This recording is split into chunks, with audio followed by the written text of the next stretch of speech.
जो बटोगे तो कटोगे, एक तरह से हिंदू समाज को सावधान करने का विषय, संगठित रहने का समय है। जब मुसलमानों का आक्रमण हुआ तब हिंदू के साथ में कटने का विषय हुआ। जिस समय औरंगजेब का शासन हुआ हिंदुओं को कटने का विषय हुआ। जब अंग्रेजों का शासन हुआ तब हिंदू का कटने का समय हुआ। बांटने काटने का काम हो रहा है। आज इस्लामिक जिहाद के द्वारा, लब जिहाद के द्वारा हिंदू को बांटने और काटने का काम हो रहा है। इसलिए बटोगे तो कटोगे का ये मान्यता है। इस देश में 30 से 40,000 मंदिर टूटे जिस समय मुसलमानों का आक्रमण हुआ।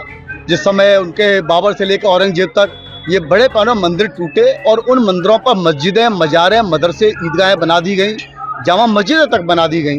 जो बटोगे तो कटोगे, एक तरह से हिंदू समाज को सावधान करने का विषय, संगठित रहने का समय है।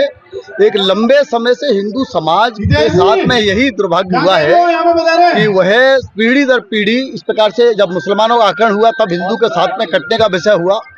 जिस समय औरंगजेब का शासन हुआ हिंदुओं को कटने का विषय हुआ। जब अंग्रेजों का शासन हुआ तब हिंदू का कटने का समय हुआ।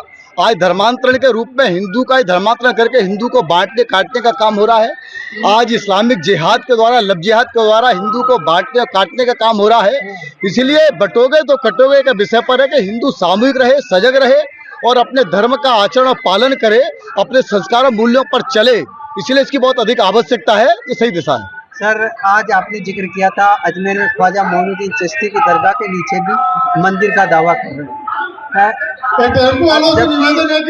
राष्ट्रीय स्वयंसेवक संघ के प्रमुख मोहन भागवत साहब कह रहे हैं कि हर मस्जिद के नीचे मंदिर नहीं हो सकता।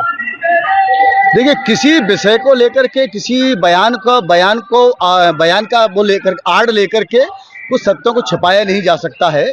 इस देश के अंदर हिंदू समाज की ये मान्यता है। इस देश में 30 से 40,000 मंदिर टूटे जिस समय मुसलमानों का आक्रमण हुआ।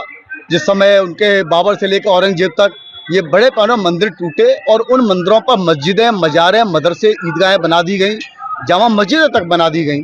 आज अगर उन स्थान पर हिंदू एक जागृत अवस्था में आया है, वो है इन स्थानों को मांगने के लिए कहीं जाकर के सीधे बल प्रयोग नहीं कर रहा, वह न्यायालय जा रहा है और न्यायालय जाकर के न्यायालय सर्वे का आदेश दे रहा है।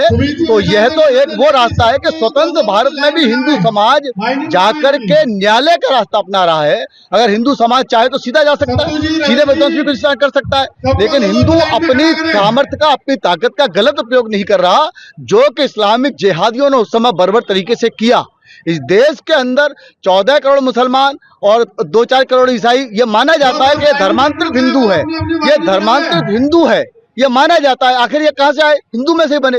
इतना बड़े पैमाने पर अत्याचार हुआ है। उस अत्याचार के प्रति आज अगर समाज जागृत हो रहा है, आज जागृत होकर के वो समाज अपने कुछ स्थानों को वापस लेना चाहता है न्यायालय के माध्यम से, तो स्वागत के योग्य है। तो अजमेर के मामले में आपका क्या विचार है? अजमेर के मामले में मेरी जो जानकारी आई है, वहां पर एक रिट लगी है, उसमें न्यायालय ने सर्वे करने के लिए आदेश दिया है।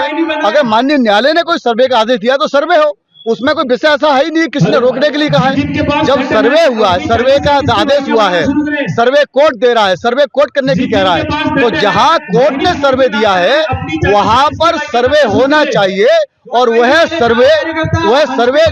सर्वे शांति से हो सके। ये प्रशासनिक व्यवस्था करनी चाहिए। और जिनको सर्वे करने को कहा है, तो जो मुसलमान है और जिनको जो स्थान पर वहाँ मान लो अजमेर शरीफ की बात कर रहे हैं, जो उसका प्रबंधन करते हैं, उनको अपने साक्ष्य लेकर के कोर्ट में जाना चाहिए। इसमें कोई विषय ऐसा है नहीं जिसे विवाद माना जाए। भाई, सर्वे के लिए कोर्ट कह रहा है और कोर्ट का सम्मान सबको करना चाहिए।